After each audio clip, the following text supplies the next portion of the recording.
Smacking, cracking, and watching. Follow me on Twitter. Subscribe.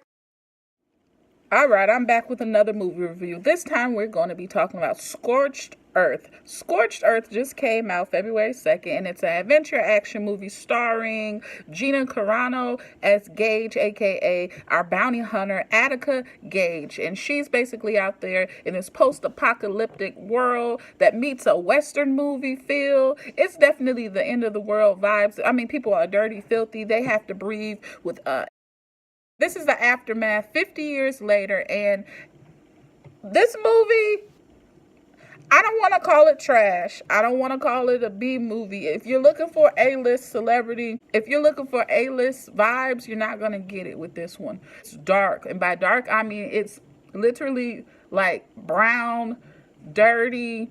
If this movie had a smell, it would be a little musty.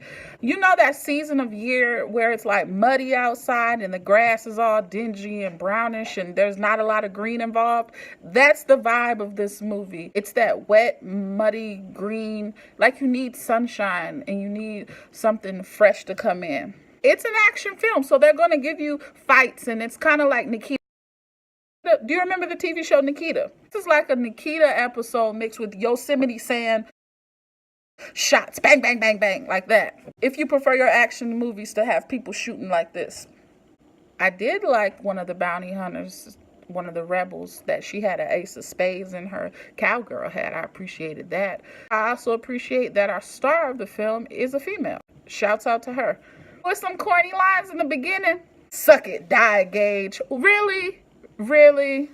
But yeah, man, they're shooting and stealing for air filters and for water. There's a lot of safety concerns. If you're into people with, finger cut off gloves, dark 511 pants, and, Puff Daddy and Mace goggles, you might really enjoy looking at this film for an hour and a half. It's not a horrible film. Don't get me wrong when I say this stuff. It's not horrible. I've seen horrible. This ain't it. The gist of it is she does her job well. She's good at snatching them up. We're just going with her on this journey for the snatch of her life, basically. The area they're in is called Defiance. It has this big gateway there, and you see bodies hanging, so you can only think, okay, they must have ticked the wrong person off because now they're dead and they upside down. One of the scenes that I actually enjoyed in this film that showed some sort of humanity in this chaos is when she took her hat off, her cowgirl hat upside down, and she filled it with water coming off of a spring, it looked like, and she gave it to her horse for fuel. That was cool. Now, she was in a movie called Haywire. If you're familiar with it, it had legends in Antonio Banderas, our homeboy Mr. McGregor from Fargo, Michael Douglas, R.I.P. to Bill Paxton. She's been out there. This one is kind of like they're trying to make it action-packed. They throw in bits of humor. Of course, if it's an action movie, there's the good guy, there's the bad guy. And the bad guy, he's an outlaw because why? Is it his fingernail polish?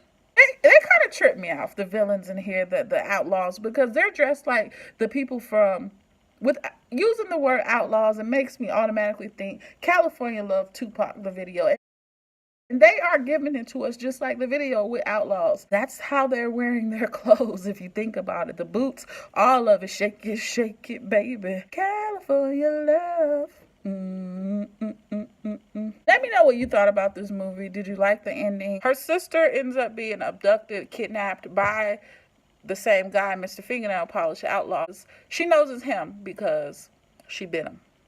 And she can clearly see years later the mouth outline that is just sitting there looking like dentures that just got a hold of him. This movie reminded me of one of the episodes on Philip K. Electric Dream episodes where they had that whole, the CEO and it's the end of the world and they're living in this area. That's kind of sort of what this movie was. If I had to rate it, I'd give it a 6 out of 10. 6 out of 10 is what I'm going to give it. You guys let me know what you thought. Like I said, until the next time, peace.